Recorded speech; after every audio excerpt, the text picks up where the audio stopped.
याद रखे दोस्तों, साथियों, मित्रों, जिला पंचायत क्षेत्र कचनरवा से जिला पंचायत सदस्य पद की कुशल कर्मठ शिक्षित प्रत्याशी यशोदा देवी, जिनका अपना चुनाव निशान है चश्मा छाप। चश्मा छाप, चश्मा छाप। यशोदा देवी के पति बिंदेश्वरी चेरो का निशान है चश्मा छाप। चश्मा छाप पर मोहर लगाकर भारी मतों से विजयी बनावे। वोट दे जाई हा जानी तू भुलाई हा, ए चाचा ए चाची, वोट दे जाई हा जानी तू भुलाई हा, सब चाचा चाची के बताई हा, यशोदा देवी के जिताई हा, कि चश्मा छाप पर मोहर लगाई हा।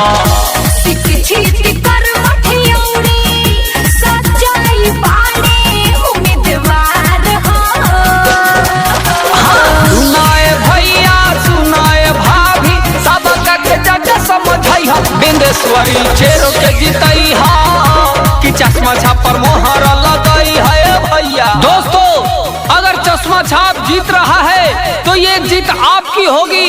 ये जीत पूरे कचनरवा क्षेत्र के तमाम मतदाता की जीत होगी, विकास की जीत होगी, विश्वास की जीत होगी।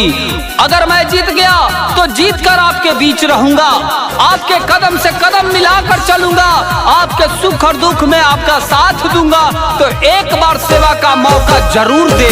अपना पंचायत के हूँ इंसान हो, दुखिया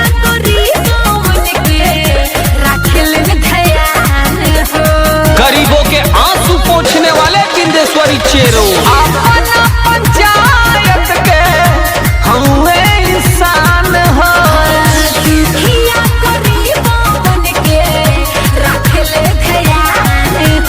हिंदू भैया मुस्लिम भैया अब क्रिकेट देखई हा, यशोदा देवी के जिताई हा, कि चश्मा छाप पर मोहर लगाई हा। याद रखे दोस्तों, चश्मा छाप, चश्मा छाप, चश्मा छाप, ये चुनाव निशान है यशोदा देवी का, जो पढ़ी लिखी ग्रेजुएट है, बीए की है। तो आइए दोस्तों, एक शिक्षित प्रत्याशी को जिला पंचायत सदस्य बनावे, बिंदेश्वरी चेरो की पत्नी यशोदा देवी को जितावे चश्मा छाप पर मोहर लगा के। इनका से नीमन के हूँ नइखे प्रत्याशी,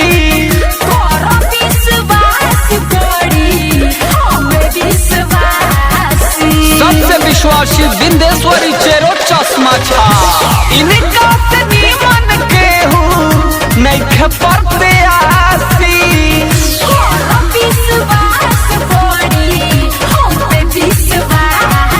अरे चश्मा छाप निशान देखी टप से मोहर लगई हा, बिंदेश्वरी चेरो के जिताई हा, यशोदा देवी के जिताई हा। चश्मा छाप, चश्मा छाप जिंदाबाद, जिंदाबाद, जिंदाबाद, बिंदेश्वरी चेरो जिंदाबाद, जिंदाबाद, जिंदाबाद, यशोदा देवी जिंदाबाद, जिंदाबाद, जिंदाबाद, क्षेत्र की जनता जिंदाबाद, जिंदाबाद, जिंदाबाद, बिंदेश्वरी चेरो जिंदाबाद, जिंदाबाद, जिंदाबाद, चश्मा छाप जिंदाबाद, जिंदाबाद, जिंदाबाद, चश्मा छाप जिंदाबाद, जिंदाबाद, जिंदाबाद, यशोदा देवी जिंदाबाद, जिंदाबाद, जिंदाबाद। याद रखे दोस्तों, साथियों, मित्रों, जिला पंचायत क्षेत्र कचनरवा से जिला पंचायत सदस्य पद की कुशल कर्मठ योग्य शिक्षित महिला उम्मीदवार बिंदेश्वरी चेरो की पत्नी यशोदा देवी, जो एक शिक्षित प्रत्याशी हैं, संघर्षशील है, कर्मठ है। तो आइए इस बार यशोदा देवी को जितावे, चश्मा छाप पर मोहर लगावे। चश्मा छाप की जीत आपकी होगी,